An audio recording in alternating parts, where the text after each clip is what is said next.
Finally Sanju Samson കറക്റ്റായിട്ടുള്ളൊരു തീരുമാനം എടുത്തിരിക്കുകയാണ്.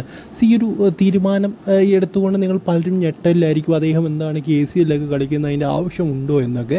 So അദ്ദേഹം ഇത് നേരത്തെ എടുക്കേണ്ട തീരുമാനമായിരുന്നു. അദ്ദേഹം അതെടുക്കാൻ വളരെയധികം താമസിച്ചു പോയി എന്ന് തന്നെ പറയാം. നിങ്ങൾക്കറിയാം, പല ക്രിക്കറ്റേഴ്സും അവരുടെ ലോക്കൽ ലീഗ്സ്, ഫ്രാഞ്ചൈസി ലീഗ്സൊക്കെ കളിക്കുന്നുണ്ട്. അത് നിങ്ങളെല്ലാം കാണുന്ന കാര്യമാണ്. അതായത് IPL കളിച്ചിട്ട് സൂര്യകുമാർ യാദവ് ഡയറക്റ്റ് പോവുകയാണ് മുംബൈ ലീഗൊക്കെ കളിക്കാൻ വേണ്ടി, ലോക്കൽ ലീഗൊക്കെ കളിക്കാൻ വേണ്ടി, മുംബൈയുടെ ഫ്രാഞ്ചൈസി ലീഗൊക്കെ കളിക്കാൻ വേണ്ടി.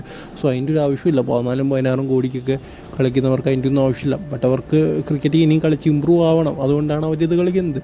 സോ സഞ്ജു സാംസൺ ഒരു 4 കളി ഇന്ത്യൻ ടീം കളിച്ച് കഴിഞ്ഞ ശേഷം അദ്ദേഹം ബാക്കിയുള്ള ക്രിക്കറ്റിലൊക്കെ കളിക്കുന്നത് കുറച്ച് പുറകോട്ടാണ്. അദ്ദേഹം കളിക്കാൻ അധികം വരാറില്ല എന്ന് തന്നെ പറയണം. എന്തായാലും ഫൈനലി ഇതിന് ഇന്ത്യൻ ടീമിൽ വലിയ സെലക്ഷൻ കിട്ടുന്നില്ല.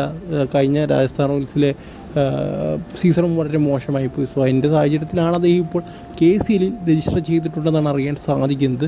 സോ എന്തായാലും അദ്ദേഹത്തിന് നല്ലതാണ് ഇങ്ങനെയൊക്കെ ചെയ്ത് കഴിഞ്ഞാൽ. അല്ലെങ്കിൽ താൻ ഇന്ത്യൻ ടീമിൽ കളിക്കുന്ന പ്ലെയറാണ് എന്ന് പറഞ്ഞുകൊണ്ട് ബാക്കിയുള്ള കേരളത്തിലെ ലോക്കൽ ലീഗ്സ് എന്ന് പറഞ്ഞാൽ എല്ലാ ലീഗ്സും പങ്കെടുക്കണമെന്നല്ല, KCL പോലുള്ള ലീഗുകളിലൊക്കെ അദ്ദേഹത്തിന് പങ്കെടുക്കാവുന്നേ ഉള്ളൂ.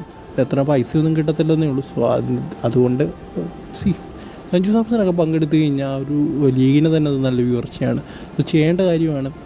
മറ്റുള്ളവരെ പ്രൊമോട്ട് ചെയ്യേണ്ടതാണ്. അതുപോലെ തന്നെ അദ്ദേഹത്തിൻ്റെ ബാറ്റിങ്ങും അദ്ദേഹത്തിന് ഇമ്പ്രൂവ് ചെയ്യാൻ സാധിക്കും. ഇപ്പോൾ T20യുടെ കാലമാണ്. സോ അതുകൊണ്ട് തന്നെ എല്ലാവരും കൂടുതൽ T20 കളിക്കാൻ ശ്രമിച്ചുകൊണ്ടിരിക്കുകയാണ്. സോ അതിൻ്റെ ഭാഗമായിട്ട് സഞ്ജു സാംസണും കളിക്കുന്നുണ്ട് എന്ന് തന്നെ പറയണം. ഏതായാലും നല്ലൊരു തീരുമാനം. അദ്ദേഹം രജിസ്റ്റർ ചെയ്തിട്ടുണ്ട്. ലേലത്തിൽ അദ്ദേഹം ഉണ്ടാവും സീസൺ